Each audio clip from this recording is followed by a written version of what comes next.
খাওয়া তো দূরেই থাক, এ সম্পর্কে কল্পনাও করতে চাইবেন না। আর এই ভিডিওটির শেষের দিকে এমন একটি ঘটনা দেখতে পাবেন যেটা দেখে আপনি 5 মিনিট হা করে তাকিয়ে থাকবেন। তাহলে ভিডিওটি শুরু করা যাক, কিন্তু এর পূর্বে এখনো যারা আমাদের চ্যানেলটি সাবস্ক্রাইব করেননি তারা দ্রুত সাবস্ক্রাইব করে ফেলুন। আপনি যদি একজন ফুচকাওয়ালা প্রেমী হয়ে থাকেন তাহলে একটু সাবধান হয়ে যান, কেননা যে টক পানি খাবার জন্য আপনি ফুচকা খেতে পাগল হয়ে যান সেটাতে অন্য কারো প্রস্রাবও থাকতে পারে। এই কথাটি শুনে অনেক ফুচকা প্রেমীরা হয়তো আমাকে গালাগালি শুরু করেছেন আর ভাবছেন, আরে ভাই কী সব আবল তাবল কথা বলা শুরু করলেন। এর জন্য প্রমাণ সহকারে এই ভিডিওটি আপনার সামনে পেশ করা হলো।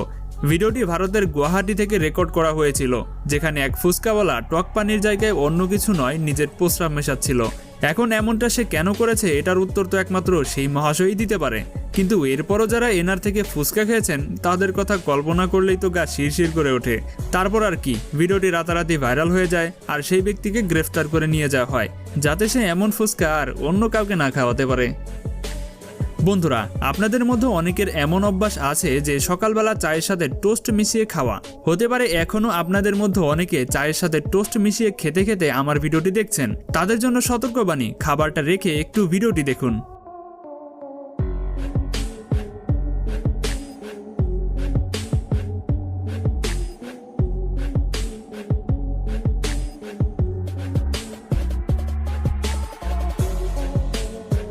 কোথাও দেখা যায় টোস্ট পায়ের নিচেই পড়ে রয়েছে, আবার সেই টোস্টকে সে জিহ্বা দিয়ে চেটে প্যাকিং করা হচ্ছে, তারপর সেই টোস্ট আমরা নিজেরাও খেয়ে থাকি। তাই আপনি যে খাবারই খান না কেন, খাবারের পূর্বে দেখে নেবেন সেটা আপনার স্বাস্থ্যের কোনো ক্ষতি করছে না তো।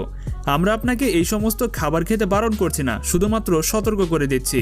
এগুলো জানার পরও আপনি এসব খাবার খাবেন কি খাবেন না এটা আপনার ব্যক্তিগত ব্যাপার। আপনারা প্রতিটি মহল্লাগুলিতে এভাবে ভ্যান গাড়িতে করে খাবার বিক্রি করার দৃশ্য তো অবশ্যই দেখেছেন। তখন কি হবে যখন এই সবজিগুলো পানি দিয়ে পরিষ্কার না করে বজ্র নালার পানি দিয়ে পরিষ্কার করছে, আর সেটা শেষ পর্যন্ত আপনি কিনে নিয়ে গিয়ে বাসায় রান্না করে খেলেন।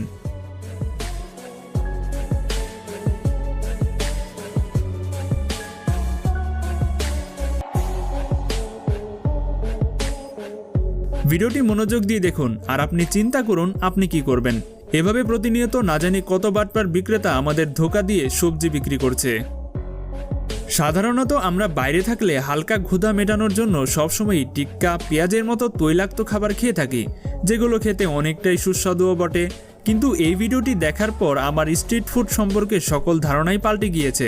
যদি এই প্রক্রিয়ায় কোনো খাবার বানানো হয় তাহলে হয়তো আমাদের খাবার খাওয়াটাই সবচেয়ে ভুল হয়ে দাঁড়াবে।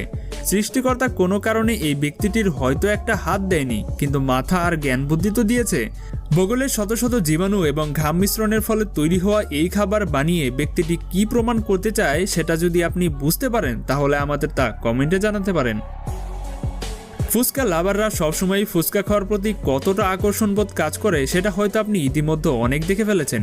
প্রতিটি গলিতে না জানি এমন কত বিক্রেতা রয়েছে যারা ফুচকার সাথে মেশানো টক পানি তৈরিতে হাতে কোনো প্রকার গ্লাভস ব্যবহার করে না। যখন তারা এই সকল মশলা তৈরি করে তখন তারা ঠিক এভাবে হাত দিয়ে তৈরি করে।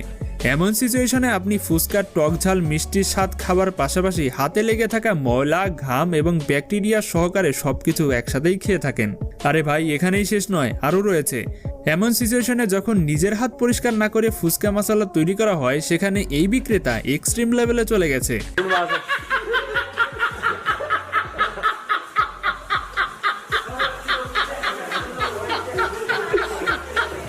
এখন এমন দৃশ্য দেখার পর যদি আপনার ফুচকা খাওয়ার প্রতি ইন্টারেস্ট থাকে তাহলে আপনারা খেতে পারেন।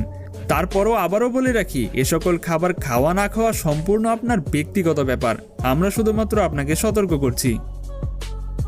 জাপানিজদের কাছে একটা ডিশ খুবই সুস্বাদু লাগে, যেটা মোচি নামে মার্কেটে বিক্রি হয়। হয়তো আপনারা জানেন না, মার্কেটে এমন শেফ রয়েছে যারা এই ডিশকে এমন প্রক্রিয়ায় বানিয়ে থাকে যেটা দেখে আপনার খেয়ে ফেলা মোচি বমি করে বাইরে ফেলে দিবেন। এই ভিডিওটি কয়েক বছর আগে প্রচুর পরিমাণে ভাইরাল হয়েছিল, কেননা এখানে মোচি বানানোওয়ালা শেফ মোচি বানাচ্ছে নাকি মৌমাছি দিয়ে পরোটা বানাচ্ছে সেটাই বুঝতে পারলাম না। এই ডিশটা রোল করার সময় অনেকগুলো মৌমাছিকে এটার ভেতরে ঢুকিয়ে রোল বানিয়ে দেওয়া হয়, আর আপনারা সেটা কিনে খেয়ে থাকেন। যাই হোক, ভিডিওগুলো কি লাইক দেওয়ার মতো হচ্ছে? হলে দেরি করছেন কেন? এখনই ফটাফট লাইক করে দিন। যদি আপনাদের কেউ বলে আপনি অনেকগুলো আটা একসাথে মেশাবেন, তাহলে আপনি পা দিয়ে মেশানোর কথা তো কখনোই মাথায় আনবেন না। কিন্তু আপনি অবাক হয়ে যাবেন, এরা এভাবেই কাজ করে থাকে। যেমনটা আপনারা এখন ভিডিওতে দেখতে পাচ্ছেন। এই ভিডিওটি অনেক বছর আগে ইন্টারনেট কাঁপানো একটা ক্লিপ, যেটা প্রথম দেখে সকলেই বেহুশ হয়ে গিয়েছিল। হ্যাঁ, আমরা বিশ্বাস করি অনেকগুলো আটা একসাথে মেশানোর ক্ষেত্রে অনেক পরিশ্রম করতে হয়, তাই বলে পা দিয়ে মেশানো একটু তো বেশি বাড়াবাড়ি হয়ে গেল, তাই না? স্বাস্থ্য নিয়ে এরকম ছিনিমিনি খেলা আজকাল আমাদের আশেপাশে অনেক লোক রয়েছে, তারপরেও আমরা এই সকল খাবারই খেতে বেশি পছন্দ করি।